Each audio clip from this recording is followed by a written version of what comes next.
சிலர் ஆசைக்கும் தேவைக்கும் வாழ்வுக்கும் வசதிக்கும் ஊரார் கால் பிடிப்பார்.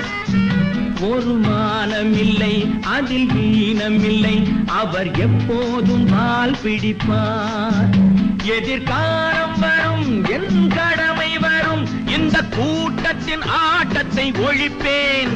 பொது நீதியிலே புது பாதையிலே வரும் நல்லோர் முகத்திலே விழிப்பேன். வரும் நல்லோர் முகத்திலே விழிப்பேன்.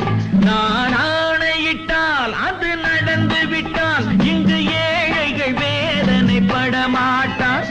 உயிர் உள்ளவரை ஒரு துன்பமில்லை, அவர் கண்ணீர் கடலிலே விழமாட்டார். அவர் கண்ணீர் கடலிலே விழமாட்டார்.